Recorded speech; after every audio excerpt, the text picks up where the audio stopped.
Were you in love with the notion of pop stardom years ago, and if so, are you still? Not so much pop stardom. I mean, I've always wanted to be in a band and play with other people. Oops, I want a doll. And no, I always want, you know, I always wanted to be in a band. I don't know about pop stardom. I don't know. Don't think I really knew what it involved. But in Newport, where I come from, there wasn't that many people my own age who played in bands. And even if they did play in bands, it was usually covers bands because it's the only way to make money. And I just thought that there must be more people in London, more, you know, people my own age. And that's, yeah, that was the main reason for moving down here, to get a band together. Well, how difficult is it to be in a relationship when so many people seem to know so much about your private life? Whether they do or not, they seem to, or think they do, or read about it. Yeah. Is it difficult? It's actually not that difficult because of the kind of personalities involved. I can imagine it could be very difficult. It's actually, I actually don't have a problem with it too much. I think Damon and I can just really close the door and no one really knows at all.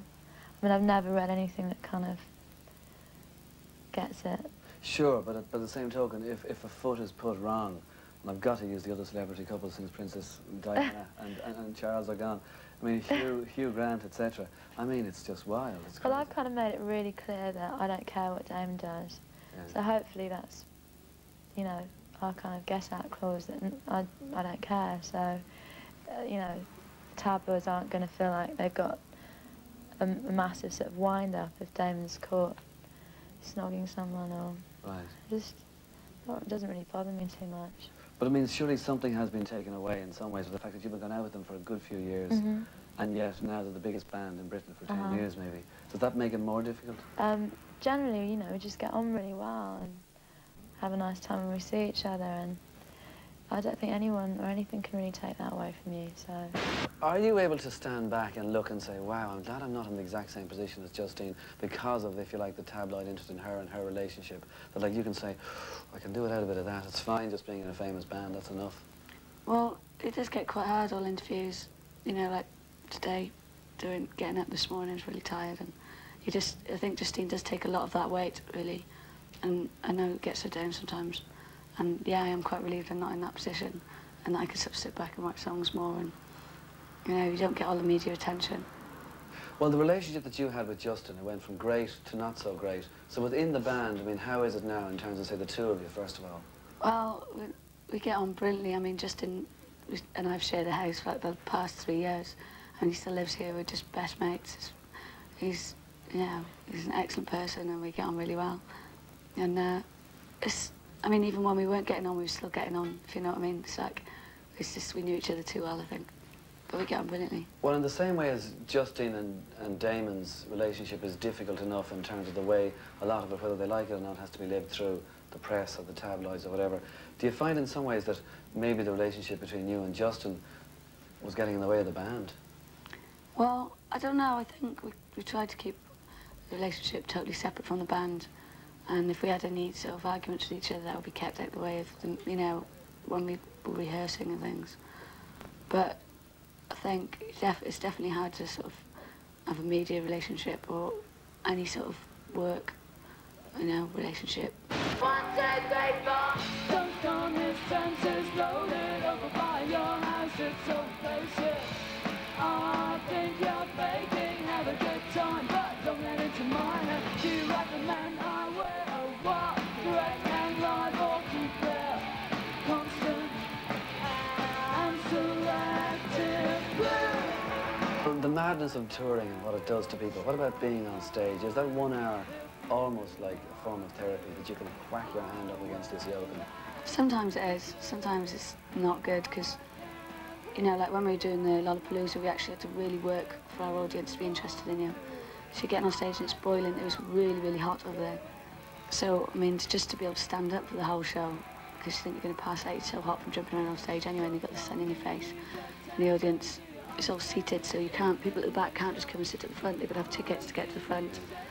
That can be really annoying because you just sort of, all the people want to see you miles away and you can't see them because the sun's in your eyes, and it's hard to get the feedback then. But so, a lot of the gigs we do, I mean, small venues and manic, because, you know, that's great to get really good energy from that.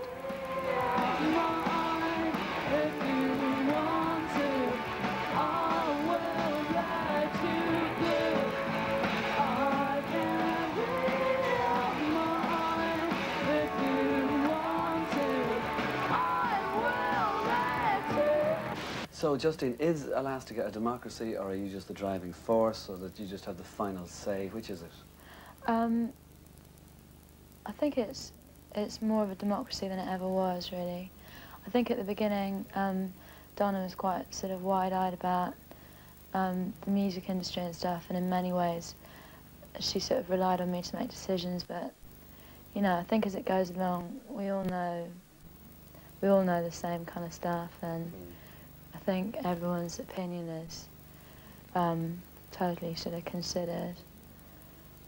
But there does have to be somebody making, if you like, final decisions, and that somebody's got to be you, right? Yeah, but I would never make a final decision without sort of talking to Donna and Justin and discussing stuff with them at length.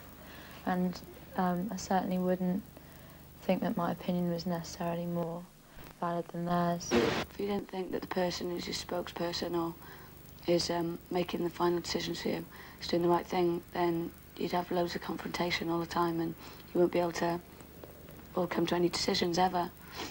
I mean, I think we've all pretty much got the same outlook on life and know what direction we're going in. And in that case, I know, you know, I can rely on Justine to sort of make the right decisions if I'm, you know, I'm not there and stuff like that. Do you think Elastica have been lucky? Yes. And do you think you've made your own luck? Yes. And like, have you seen so many other bands who've made so much good music that have never really got across, and that's where the luck is? Yeah, I think it's definitely been in the right place at the right time, bumping into the right people. I mean, I could have met totally different people when I moved to London, be doing different music now. I mean, it's all been at the right place and the right time, and been doing something exciting and new. I think there's definitely an energy when we all met, which just happened to be there, and you know, it was luck. It was something, you know. What about the chances, though, of the band falling apart? I mean, there was one stage there when Donna and Justin fell in love and then fell out of love very visibly, and now you have Annie out of the band as well. Is there a crumbling empire of, wow, there they are up there and suddenly gone? Or is it just, that's the way it goes? It's just the way it goes. I mean, I think we're all quite relaxed people, and you know, we've always felt that when it's not fun, we should stop doing it. And that's why Annie left, because she just wasn't finding it fun.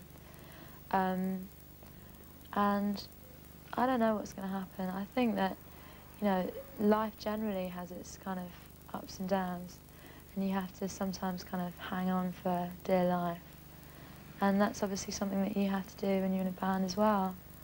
The video for Waking Up, I mean, was that just to have a good laugh? Because there's so many videos that are supposedly the opposite, if you like. Yeah. Yeah, we just thought it'd be funny to do the kind of that thing in reverse and have 15 naked male models around all day. And it was good fun, was it? Yeah, it was. Okay. Thank you very much. Thanks very much. For talking to us.